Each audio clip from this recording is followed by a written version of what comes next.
posibilidad de también edificarse. Vamos acá con ellos. Ahí está. Silenciar a todos aquí. Amén, amén, amén. Gloria a Dios. Señor es bueno. Ya estamos aquí también. Vamos a ver aquí para monitorear. Eso ya estamos monitoreando aquí. Aquí también. De esa manera yo puedo monitorear y ver cómo están los hermanos, amigos, edificándose en el Face. Gloria a Dios. Aquí.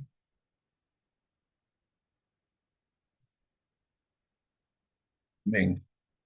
Muy bien, hermanos, bienvenidos todos. Vamos a dar inicio a la clase de hoy. Estamos hablando sobre la responsabilidad y el privilegio que tenemos de ser sal y luz en esta tierra. Y en consecuencia, nosotros estamos llamados a alumbrar, a salar la tierra, darle sabor, preservación a la tierra, claridad, luz. Entonces tenemos realmente un llamado glorioso. Por supuesto que existen algunos hermanos que no saben cómo traducir el ser sal y luz en el aspecto práctico, y de eso estamos hablando, de cómo de manera práctica y consistente podemos nosotros ser lo que Dios nos ha llamado a hacer, que es luz y sal. Ya hemos tocado varios puntos claves. Hoy vamos a hablar sobre el fundamento inmutable de la moral cristiana. El fundamento inmutable de la moral cristiana, que es para todos nosotros los que amamos a Dios y hemos nacido de nuevo, las escrituras, la palabra de Dios. En un mundo donde los valores cambian según las modas o intereses, el creyente posee una brújula segura, la palabra de Dios. Ella no es relativa ni negociable, es la norma eterna de conducta. Dice en Salmo 119, versículo 105, lámpara es a mis pies tu palabra y lumbrera a mi camino. Las escrituras revelan la voluntad moral de Dios para cada área de la vida, la familia, el trabajo, la economía, la sexualidad, la justicia y la compasión. La ética cristiana no se construye a partir de emociones, sino de convicciones fundadas en la verdad divina. Cuando la sociedad llama bien a lo que Dios llama mal, el creyente debe permanecer firme. El compromiso con la palabra puede costar rechazo, pero el precio de la fidelidad, ¿no?, es fundamental, ¿no? El cristiano ético no actúa por presión externa, sino por convicción interna. No busca la aprobación del mundo, sino la aprobación del Señor. Para eso, por supuesto, necesitamos poseer una conciencia iluminada por el Espíritu Santo. La conciencia humana, sin la iluminación del Espíritu, es un juez débil y corruptible. Por eso el creyente necesita una conciencia santificada por la palabra y guiada por el Espíritu. Pablo dice en Hechos 24:16, por esto procuro tener siempre una conciencia sin ofensa ante Dios y ante los hombres, ¿no? Por eso procuro tener siempre una conciencia sin ofensa ante Dios y ante los hombres. Esta es una declaración paulina. Pablo nos está hablando de la importancia que tiene para él mantener una conciencia pura, limpia delante de Dios. Entonces, personas hoy hablan de que, bueno, yo ya he sido justificado, ya el Señor me ha perdonado, y no son conscientes de la responsabilidad de procurar tener siempre una conciencia sin ofensa ante Dios y ante los hombres, ¿no? O sea, procurar. Indica una acción proactiva. La conciencia cristiana no es autónoma, sino dependiente de la verdad divina. El Espíritu Santo sensibiliza el corazón del creyente. De ahí la necesidad de orar, de ayunar, de buscar de manera constante, consistente la presencia de Dios, ¿no? Porque es el Espíritu Santo el que nos va a sensibilizar. Amén.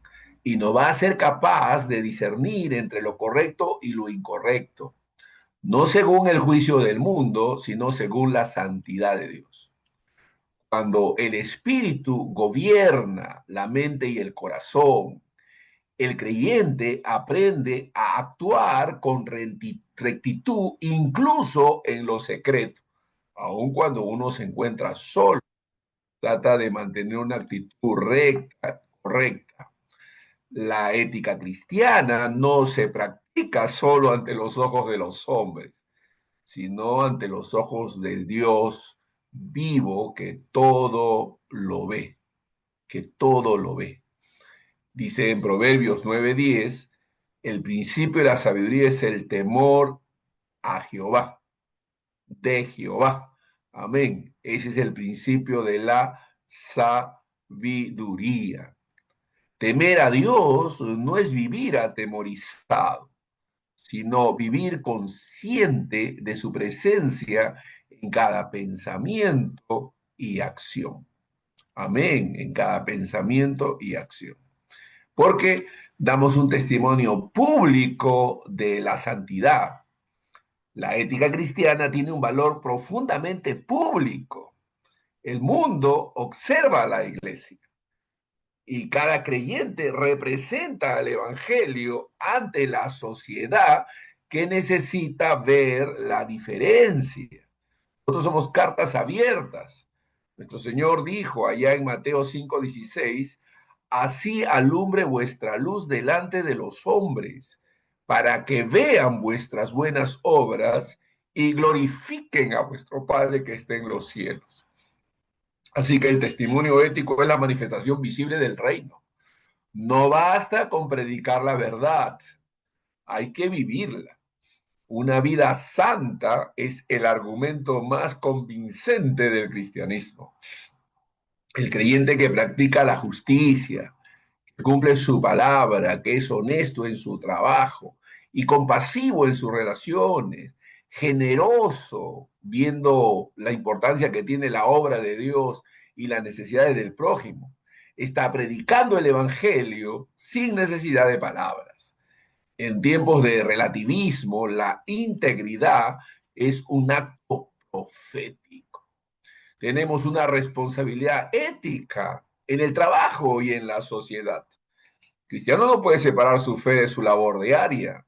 Su responsabilidad ética se extiende a cada aspecto de su vida, profesional, familiar, económica y social. Dice en Efesios 6:7, servid de buena voluntad como al Señor y no a los hombres.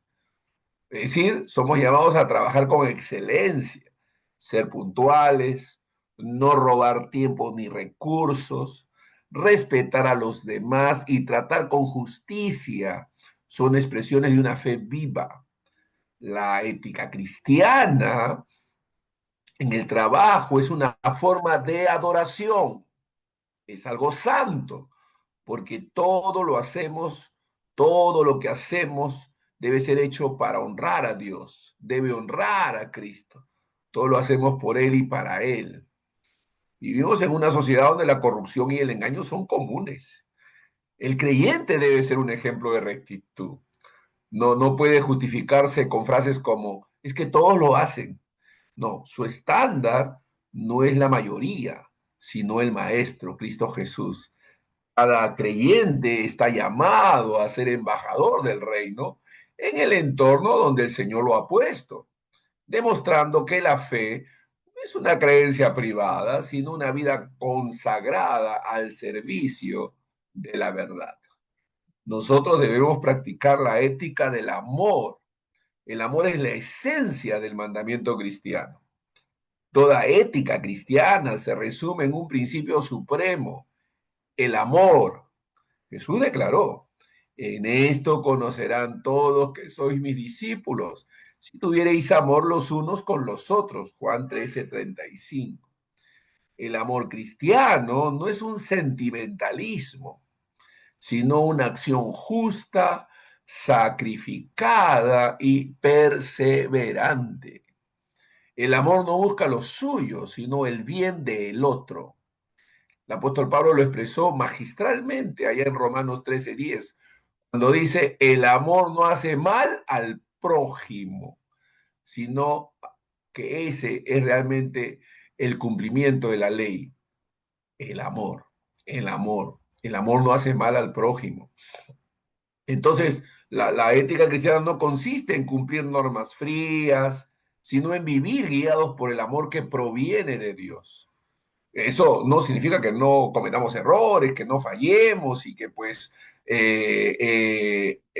podamos ser perfectos en toda nuestra accionar, no. Pero sí significa de que nos vamos a esforzar por ser un testimonio vivo del poder, el amor de Dios y la transformación que Dios ha llevado a cabo en nuestras vidas. No vivimos tratando de cumplir normas frías. Procuramos vivir guiados por el amor que proviene de Dios. Amar al prójimo es el resumen de todos los mandamientos y es la motivación más pura para actuar correctamente. Una moral sin amor produce legalismo. Un amor sin verdad produce permisividad.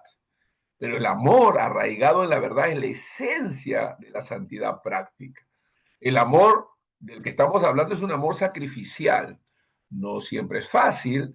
A veces hay que sacrificar tiempo, talento, dinero, pero será una práctica de amor, una vida testimonial de amor. Es el amor sacrificial. Por supuesto que existe un peligro del conformismo moral. Uno de los mayores retos del cristiano contemporáneo es la presión cultural que busca moldear su ética al espíritu del siglo. Las redes sociales, los medios y los sistemas de pensamiento modernos promueven una moral sin absolutos, donde cada quien hace lo que bien le parece. Así dicen jueces 21-25, cada uno hacía lo que bien le parecía. El creyente, el Hijo de Dios, no puede conformarse a esta mentalidad. Pablo hace una advertencia: no os conforméis a este siglo, sino transformaos por medio de la renovación de vuestro entendimiento. Eso dice Romanos 12:2. Si realmente queremos trascender y no ser el común de la gente, ¿no? Ser del montón, tenemos que no conformarnos a este siglo. Debemos buscar la verdadera transformación, que es el resultado de la renovación de nuestro entendimiento. Por eso estudiamos, por eso aprendemos estas verdades. Porque ser ético no es ser popular, es ser fiel. Creyente maduro no mide su conducta por la aprobación humana, sino por la fidelidad a la verdad.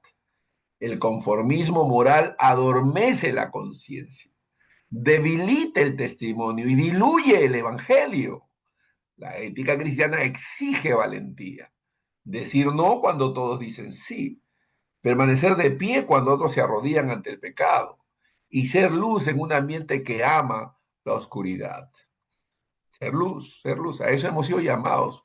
No es un camino fácil, es caminar, nadar contra la corriente, pero no estamos solos en este cometido. Dios nos ayuda, Dios nos da la habilidad, la capacidad, la fuerza espiritual para sobreponernos aún a nuestras propias debilidades, porque somos débiles, pero Dios nos da la fuerza para resistir las tentaciones, los deseos naturales, carnales, y sobreponernos a ello y caminar en el Espíritu y hacer las cosas correctas. Bien, vivir de manera ética en un mundo corrompido puede implicar mucho sacrificio, a un rechazo y hasta pérdida, pero Dios honra a quienes le honran.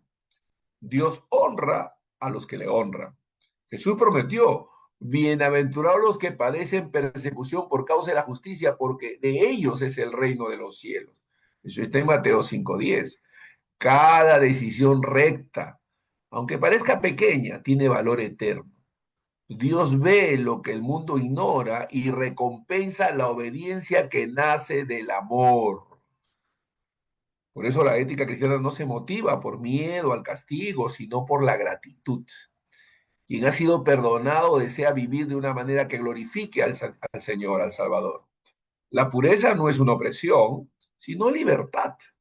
La obediencia no es una carga, es un deleite. Dice en Salmos 1:6, porque el Señor conoce el camino de los justos.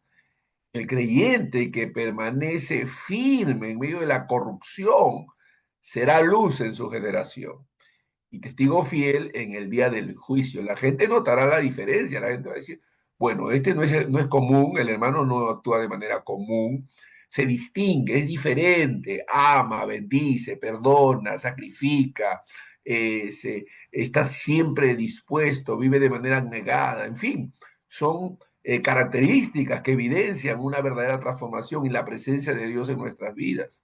No es fácil, pero el Señor nos ayuda, Él es nuestro ayudador. Entonces la responsabilidad ética del cristiano es el fruto natural de una vida regenerada por la gracia.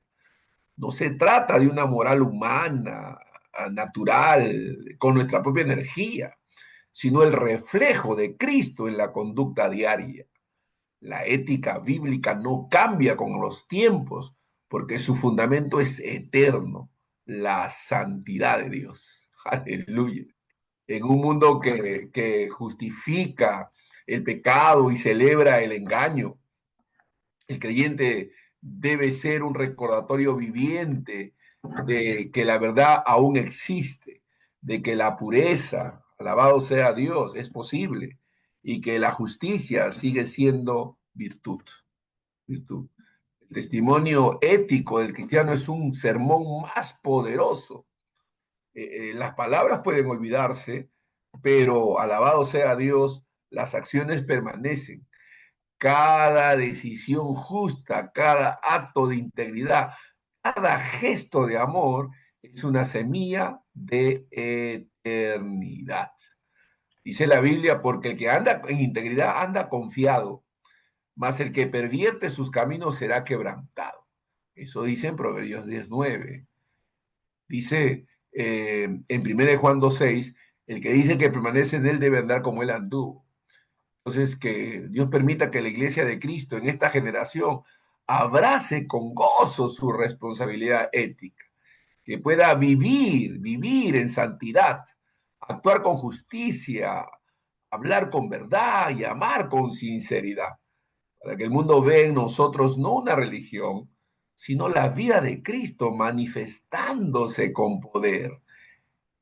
Aleluya, hemos sido llamados a andar como Él anduvo. Esa es nuestra responsabilidad y nuestro llamado divino. Hemos sido llamados, si somos luz y si somos sal, a ser una influencia en la cultura y la sociedad. Ojo con esto, si somos sal, si somos luz, entonces hay que entender que de manera implícita significa que hemos sido llamados a ser influencia en la cultura y la sociedad. Dice en Colosenses 3:17, y todo lo que hagáis, sea de palabra y de hecho, hacerlo todo en el nombre del Señor Jesús, dando gracias a Dios Padre por medio de Él. Él nos ha llamado a vivir dependiendo de su poder y de su gracia. Dios nos llamó para ser agentes del reino en el mundo. Dios no llamó a su pueblo a huir del mundo, sino transformarlo con la luz de su verdad. El cristiano no es un espectador de la historia, sino un instrumento activo en los propósitos eternos de Dios. Su vida, su testimonio y su trabajo son medios por los cuales el reino de Cristo se manifiesta en medio de una generación confundida. Jesús no oró para que fuésemos quitados del mundo, sino para que fuéramos guardados del mal. Así dice en Juan 17:15. No te pido que los quites del mundo, sino que los guardes del mal. Esto significa que el creyente ha sido enviado con una misión divina. Aleluya, misión divina. Influir en la cultura y la sociedad con la sabiduría, la justicia y el amor del reino. El cristiano no debe vivir a la defensiva, temiendo la corrupción del entorno, sino a la ofensiva, llevando la luz donde hay tinieblas. La influencia espiritual no proviene del poder político ni económico, sino de una vida sometida a Cristo y guiada por el Espíritu Santo. En 1 Corintios 4:20 dice, porque el reino de Dios no consiste en palabras, sino en poder. Ahí donde un hijo de Dios vive con integridad, actúa con justicia y ama con verdad, el reino se está expandiendo. Hemos sido llamados a redimir la cultura. ¿Por qué? Porque la cultura refleja el corazón del hombre. Cuando el corazón está alejado de Dios, la cultura degenera. Pero cuando el Evangelio transforma al hombre, la cultura comienza a redimirse. El término cultura proviene del latín colere, que significa cultivar. En el principio, Dios colocó al ser humano en el huerto con la orden de cultivar y cuidar. Génesis 2:15. Ese mandato sigue vigente. El creyente es un cultivador de la vida, del arte, del conocimiento y de toda expresión humana bajo la dirección del Creador. La caída del hombre afectó todas las dimensiones de la cultura, el pensamiento, la moral, la estética y las relaciones. Pero la redención en Cristo también abarca todas esas áreas. Por eso la misión del creyente no es abandonar la cultura, sino redimirla, impregnarla de verdad, belleza y bondad, que son reflejos del carácter de Dios. Pablo nos exhorta. Filipenses 4:8 dice, todo lo que es verdadero, todo lo honesto, todo lo justo, todo lo puro, todo lo amable, en esto pensad, dice el Señor. Entonces, redimir la cultura significa rescatar lo que refleja la imagen de Dios en el hombre y confrontar lo que la distorsiona, entendiendo que el centro de toda cultura redimida es Cristo. Cristo es el centro de toda cultura redimida. El cristiano entiende de que no puede existir una cultura verdaderamente libre sin Cristo. Toda sociedad que pretenda construir su moral o su arte al margen de Dios termina vacía, porque en Él fueron creadas todas las cosas. Y todas las cosas en Él subsisten, dice la palabra de Dios. Esto está en Colosenses 1:16-17. El señorío de Cristo no se limita al alma individual. En ese sentido hemos cometido muchos errores, pensando que solamente las cosas espirituales tienen que ver con Dios y no las naturales. Todo tiene que ver con Dios y Dios es Señor de todo y de todos. El señorío de Cristo no se limita al alma individual, sino que se extiende sobre toda creación. Abraham Kuyper, el gran teólogo reformado, dijo, no hay ni una pulgada cuadrada en todo el dominio de nuestra existencia humana sobre la cual Cristo, que es soberano sobre todo, no diga esto es mío. Cuando Cristo reina en el corazón de los hombres, su justicia se refleja en las leyes, su amor se refleja en las relaciones, su belleza se refleja en las artes, su sabiduría se refleja en la ciencia. El creyente influye en la cultura no imponiendo, sino encarnando el carácter de Cristo en lo que hace. Alabado sea Dios. Donde un cristiano compone música con excelencia, pinta con integridad enseña compasión o gobierna con justicia, Cristo está siendo proclamado como rey. Tenemos que tener cuidado de tener una fe que no influencie. Tenemos que tener cuidado de tener una fe que no influencie. Una fe encerrada en el templo deja de ser relevante. Cuando la iglesia se limita a lo religioso, pierde su voz en la cultura. El Evangelio no fue dado para los muros del santuario, sino para las calles de la ciudad.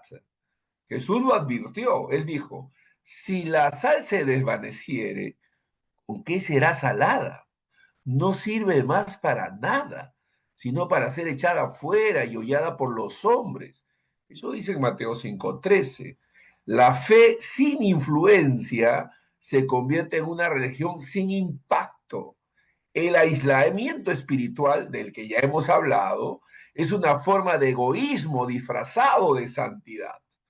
Dios nos ha llamado a ser testigos en medio de la sociedad, no espectadores. La iglesia no puede adaptarse al mundo, pero tampoco puede ignorarlo. Su misión es servirlo, amarlo y guiarlo a Cristo. La voz de la verdad no puede callar ante la injusticia, la corrupción, la idolatría o la decadencia moral. Callar por temor, por conveniencia, es permitir que la oscuridad avance.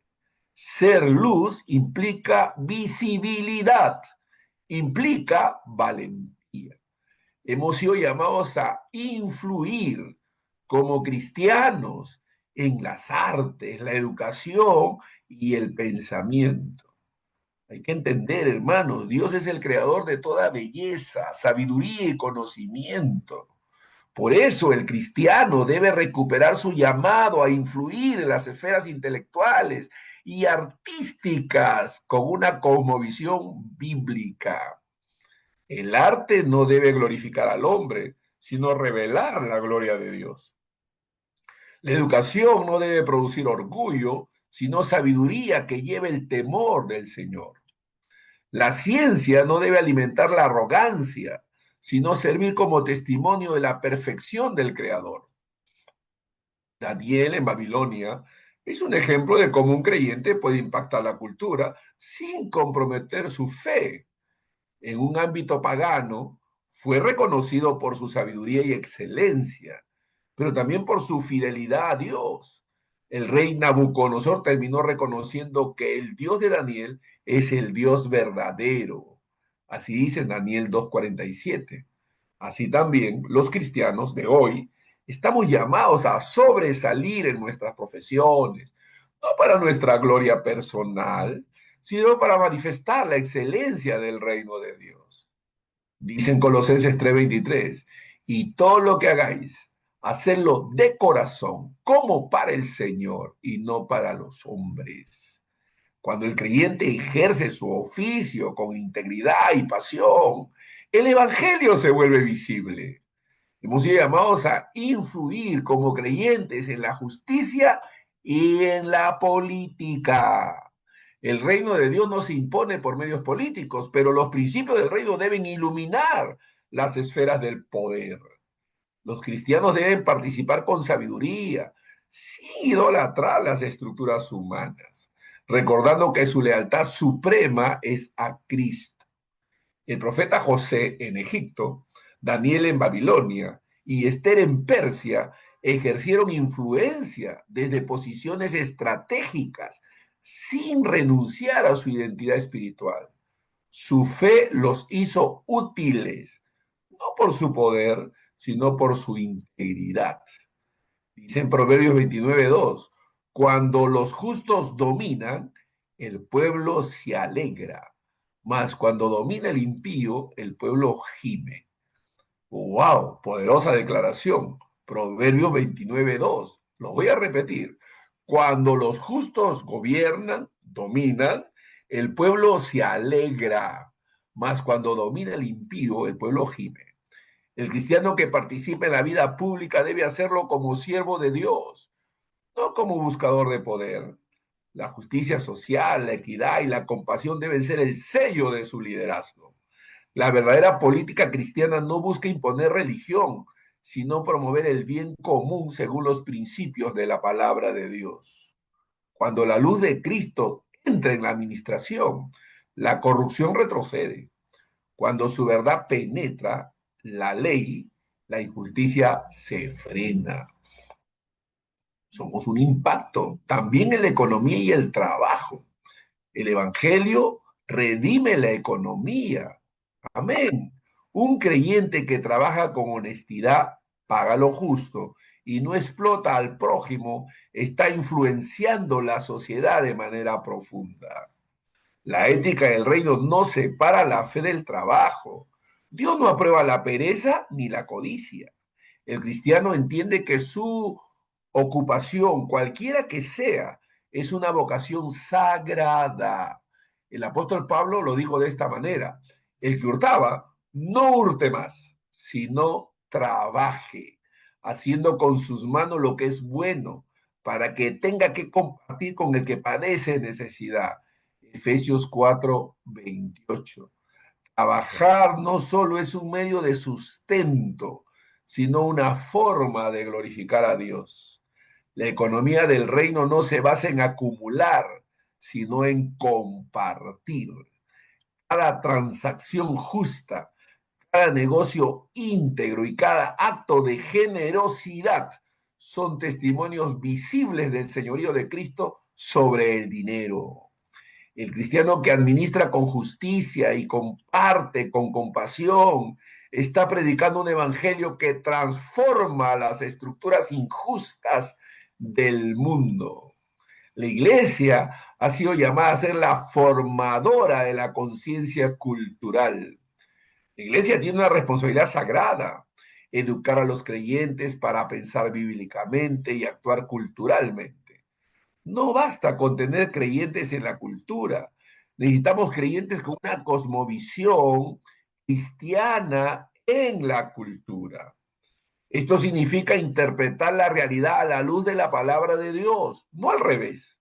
La iglesia debe enseñar a sus miembros a discernir las ideologías que moldean la sociedad, a confrontar el pecado con verdad y a servir al mundo con sabiduría. El discipulado bíblico no se prepara para la vida, que no solo se prepara para la vida espiritual, sino también para la vida pública, el aspecto práctico. Un cristiano instruido en la escritura será sal en la ética, luz en la ciencia y ejemplo en la cultura. Cuando la iglesia instruye con verdad y forma carácter, el mundo comienza a cambiar. La verdadera reforma no nace de los palacios, sino de los púlpitos. No comienza en los gobiernos, sino en los corazones. La esencia de esta verdadera influencia está en la humildad. Déjeme repetir eso. La esencia de esta verdadera influencia está en la humildad. La influencia del creyente no se mide por el reconocimiento, sino por el servicio. Jesús nos enseñó diciendo: el que quiera hacerse grande entre vosotros será vuestro servidor. Mateo 20:26. La influencia cristiana es contracultural. No domina, sirve. No impone, ama, no busca ser vista, sino obedecer a Dios. Su poder no proviene del orgullo, sino de la humildad. El mundo admira el éxito, el reino exalta la fidelidad. El cristiano no busca influir para ser admirado, sino para glorificar a Cristo. Cuando su corazón está limpio de ambición, su luz brilla con más pureza. Los grandes influyentes del reino, José, Daniel, Pablo, Lutero, Wesley, no buscaron fama, sino obediencia. Y porque sirvieron, Dios los exaltó. Así que la influencia del cristiano en la cultura y la sociedad es el resultado natural de una vida bajo el señorío de Cristo. Donde hay un creyente lleno del Espíritu Santo, ahí hay un punto de transformación. La cultura no cambia solo con leyes o ideas, sino con vidas redimidas. La iglesia influye cuando vive el evangelio, cuando ama sin temor y cuando sirve con integridad. El cristiano no está en el mundo por accidente, sino por propósito. Su trabajo, su arte, su palabra y su ejemplo son instrumentos de Dios para redimir la historia. Dice en 2 Corintios 4:6, porque Dios, que mandó que de las tinieblas resplandeciese la luz, es el que resplandeció en nuestros corazones para iluminación del conocimiento de la gloria de Dios en la faz de Jesucristo. Que cada creyente sea un reflejo de la gloria de Dios, una mente que piensa con verdad, un corazón que ama con pureza, unas manos que sirven con justicia, una voz que proclama con valor que Cristo es el Señor de toda la cultura y de toda la creación. Ese es el llamado divino que tenemos. Así que nuestro rol como iglesia es la transformación de las naciones.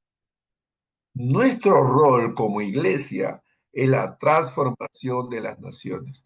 Miren lo que dice Mateo 28, 19 al 20. Por tanto, id y haced discípulos a todas las naciones, bautizándolos en el nombre del Padre y del Hijo y del Espíritu Santo, e enseñándoles que guarden todas las cosas que os he mandado. En Mateo 24:14 dice, y será predicado el Evangelio del Reino en todo el mundo para testimonio a todas las naciones, y entonces vendrá el fin. Nuestra visión del reino de Dios debe ser global. Nuestra visión del reino de Dios debe ser global. Desde el principio, el propósito de Dios ha sido bendecir a todas las familias de la tierra por medio de su pueblo. Génesis 12:3. La iglesia como cuerpo de Cristo es la continuación de ese propósito redentor. No es una institución local con aspiraciones limitadas, sino una comunidad global con una misión eterna, llevar el reino de Dios a las naciones. El Evangelio no fue dado para un grupo étnico o cultural, sino para toda la humanidad. Jesús no envió a sus discípulos a formar clubes religiosos, sino a discipular naciones enteras. Su llamado fue claro: ir por todo el mundo y predicar el evangelio a toda criatura. Marcos 16:15. La iglesia, entonces, no es un fin en sí misma, sino un medio para la expansión del reino. Cada congregación local es una embajada del cielo en la tierra. Cada creyente es un embajador del reino que anuncia la reconciliación entre Dios y los hombres. Eso dice en 2 Corintios 5:20. Cuando la iglesia comprende su identidad y misión global, deja de pensar en términos de denominaciones o fronteras y comienza a actuar con mentalidad de reino. La transformación de las naciones comienza en el corazón. La transformación de las naciones comienza en el corazón. Este es el llamado que Dios nos ha hecho. Somos sal y somos luz. Las naciones no se transforman por decretos políticos ni reformas humanas, sino por la renovación del corazón que produce el Evangelio. El mundo cambia cuando sus hombres y mujeres son regenerados por la palabra de Dios. El pecador corrompe el corazón humano y de ese corazón, el pecado corrompe el corazón humano y de ese corazón fluyen las estructuras de injusticia, idolatría y maldad que oprimen a las sociedades. Pero cuando Cristo entra en el corazón, todo cambia. Dice en Ezequiel 36:26, y os daré corazón nuevo y pondré espíritu nuevo dentro de vosotros, y quitaré de vuestra carne el corazón de piedra, y os daré un corazón de carne. Así que la iglesia es portadora de ese mensaje transformador.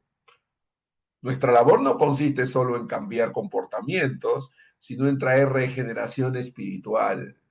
El discipulado, la enseñanza y la vida comunitaria cristiana son los medios por los cuales el Espíritu Santo forma hombres y mujeres que viven conforme a la voluntad divina y que al hacerlo se convierten en agentes de renovación en sus familias, ciudades y gobiernos.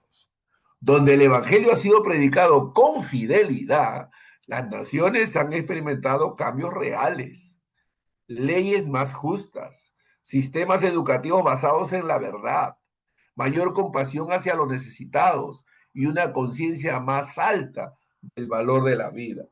La iglesia es llamada como portadora de la verdad absoluta. Vivimos en una época donde el relativismo domina la mente de las naciones. La verdad se ha convertido en una opinión y la moral en una preferencia. En medio de este caos espiritual, la iglesia es llamada a ser columna y baluarte de la verdad. 1 Timoteo 3:15. Columna y baluarte de la verdad. La verdad no pertenece a los filósofos ni a los gobiernos, sino a Dios, quien la ha revelado en su palabra. Cuando la iglesia predica con fidelidad la escritura, las naciones son confrontadas con la luz que expone el error y guía al arrepentimiento. Por eso la iglesia no debe callar ante el pecado social, político o cultural. Nuestra función profética es denunciar la injusticia, proclamar el arrepentimiento y anunciar la esperanza en Cristo. Callar por miedo o por conveniencia sería traicionar nuestra identidad y misión. Así como los profetas antiguos hablaron a reyes y pueblos, la iglesia debe hablar con autoridad espiritual a su generación, no con odio ni orgullo, sino con compasión y convicción, recordando que solo la verdad puede hacer libre a los hombres, como dice Juan 8:32, y conoceréis la verdad y la verdad os hará libres. La iglesia es el modelo, representa el reino de Dios en la tierra. Antes de transformar las naciones, la iglesia debe vivir como una nación transformada, debe distinguirse del mundo, debe diferenciarse. Nuestro testimonio debe ser el ejemplo visible del reino de Dios en acción. Jesús dijo en Juan 3:75, en esto conocerán todos que sois mis discípulos, si tuvierais amor los unos para con los otros. El mundo no será convencido solo con nuestros sermones, sino con nuestra unidad, nuestra compasión y nuestra santidad. Una iglesia que vive en división, materialismo, pierde autoridad moral entre las naciones. Por el contrario, cuando la iglesia vive conforme al modelo del reino, amando, sirviendo, perdonando y viviendo con justicia, se convierte en una ciudad puesta sobre el monte que no se puede esconder. Mateo 5:14. Cada comunidad cristiana debe ser un microcosmos del reino de Dios, un espacio donde se viva la verdad, la misericordia, la equidad y la adoración sincera. Así las naciones pueden ver lo que significa un pueblo gobernado por Cristo. El discipulado es la estrategia divina de la transformación. Déjeme repetir eso. El discipulado es la estrategia divina de transformación.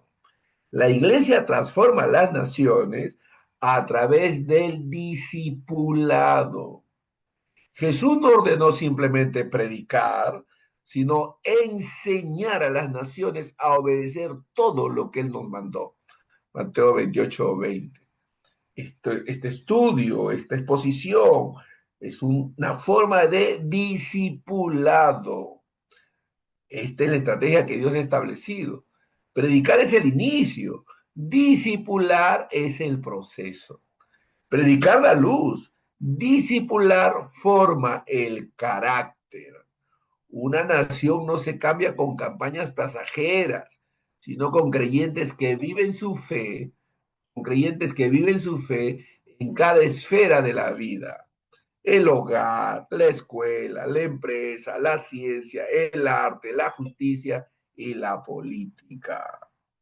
El discipulado genuino no consiste solo en asistir a reuniones, sino en aprender a pensar, hablar y actuar como Cristo.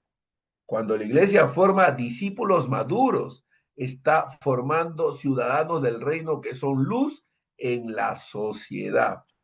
El apóstol Pablo expresó este principio cuando escribió: lo que has oído de mí ante muchos testigos, esto encarga a hombres fieles que sean idóneos para enseñar también a otros.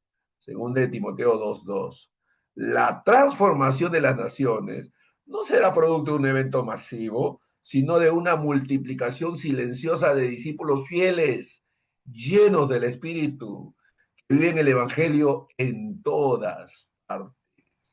El Evangelio del Reino tiene una dimensión social. El Evangelio del Reino tiene una dimensión social. El Evangelio que predicó nuestro Señor Jesucristo no fue meramente espiritual, sino integral. Anunció salvación para el alma, pero también justicia para el oprimido, libertad para el cautivo y consuelo para el afligido. Lucas 4:18 al 19. Por eso, la iglesia no puede desentenderse de los problemas sociales de las naciones. No es un ente neutral, sino una voz activa que defiende la vida, promueve la equidad, fomenta la paz y practica la misericordia.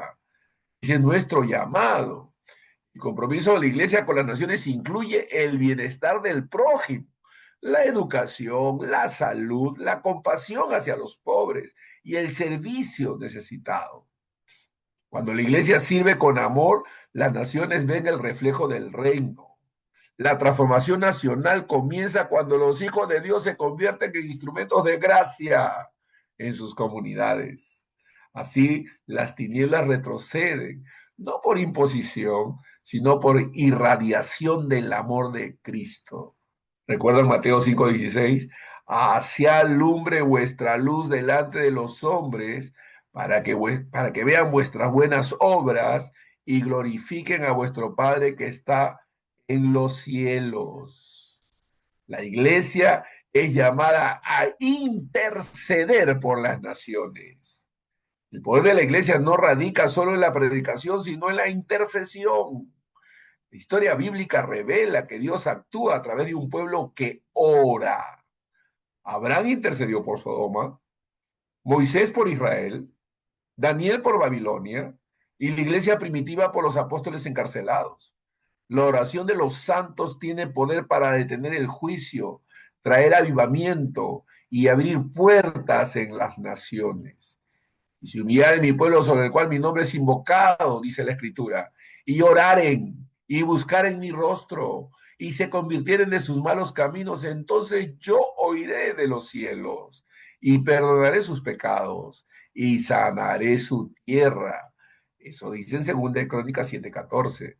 La iglesia que ora con fe y pureza tiene más influencia que los gobiernos y los ejércitos. La oración no solo cambia circunstancias, cambia destinos. Cada nación donde los creyentes se levantan en intercesión experimentan el toque sanador del Espíritu de Dios. Aleluya. La transformación de las naciones es parte del cumplimiento escatológico del plan de Dios. El Evangelio del Reino debe ser predicado en toda la tierra antes del fin. Esto no significa que la iglesia establecerá un reino terrenal antes del fin, sino que debe anunciar y anticipar el reino que vendrá. Mientras el mundo avanza hacia la oscuridad, la iglesia debe avanzar hacia la luz, manteniendo viva la esperanza y mostrando los valores del reino futuro en el presente. La misión de la iglesia tiene un horizonte eterno: preparar a las naciones para la venida del Rey. Cada alma ganada, cada comunidad redimida, cada familia restaurada es un anticipo de la gloria venidera. En Apocalipsis 11:15 dice: y los reinos del mundo han venido a ser de nuestro Padre y de su Cristo, y Él reinará por los siglos de los siglos. La iglesia no trabaja por un ideal humano, sino por la consumación del reino eterno. La fuerza de la iglesia no está en su tamaño, sino en su unidad espiritual. Jesús oró al Padre diciendo, para que todos sean uno, para que el mundo crea que tú me enviaste. Eso dice en Juan 17:21. Una iglesia unida bajo la verdad y el amor es una herramienta poderosa para transformar naciones. Las divisiones, los celos y los sectarismos debilitan su testimonio. Pero cuando el pueblo de Cristo actúa como una familia, el mundo ve reflejado el carácter del Padre.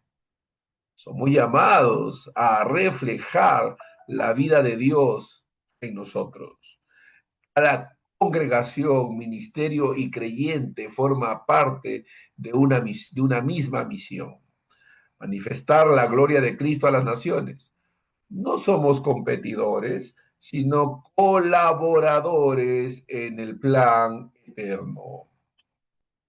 Iglesia es el medio soberano por el cual Dios trae transformación a las naciones, no por su poder humano, sino por el poder del Espíritu Santo que habita en ella. Nuestro rol es espiritual, moral y cultural. Anunciar la verdad, formar discípulos, servir al prójimo y reflejar el reino en todo lo que hacemos. Cuando nosotros como iglesia vivimos el Evangelio con fidelidad, las naciones comienzan a ver destellos del reino de Dios. No hay fuerza política, ideología o social que pueda detener el avance de un pueblo lleno del Espíritu de Dios, movido por el amor y sostenido por la verdad. Dice en Salmo 24:1, de Jehová es la tierra y su plenitud, el mundo y los que él habitan. El destino final de la historia es claro. Todas las naciones adorarán al Cordero. La tarea nuestra como iglesia es preparar ese camino y proclamar su nombre hasta los confines de la tierra. Que en cada generación se escuche la voz de la iglesia diciendo, ven, Señor Jesús. Mientras las naciones se postran ante el Rey eterno, reconociendo que solo Cristo transforma el corazón y solo su reino transforma el mundo. Nosotros debemos poder confiar y creer que para Dios no hay nada imposible. Él no nos ha dicho que vayamos y lo intentemos. Él nos ha dicho que vayamos porque toda potestad le ha sido dada. Aleluya. Nosotros veremos el cumplimiento y la manifestación gloriosa del reino de Dios, ese reino eterno que Dios ha diseñado para nosotros. Hay que confiar en el Señor, hay que mantenernos firmes y seguir adelante sabiendo que el Señor es nuestra fortaleza y que si Dios es con nosotros, ¿quién contra nosotros? Vidas transformadas, vidas cambiadas, conductas adoptadas en Cristo, caminando y testificando del amor y el poder de Dios, son un testimonio vivo de la presencia de Dios entre nosotros y del reino de Dios que también se manifiesta. Que Dios nos ayude a mantenernos fieles y firmes, a seguir adelante, aleluya, en lo que Dios nos ha encomendado. Nos despedimos de nuestros hermanos ahí en el Face, confiando en la gracia y el poder de Dios, esperando que nos acompañen en la próxima clase. Que Dios los bendiga. Padre, te pido que bendigas, fortalezcas de sabiduría y gracia a nuestros hermanos ahí en el Face que atentamente nos han seguido y escuchado. Señor, bendícelos, incrementa tu gracia y tu poder en ellos. En el nombre de Jesús, amén y amén. Nos despedimos de nuestros hermanos, bendecidos ahí en el Face. Nos vemos en la próxima clase. Bendiciones.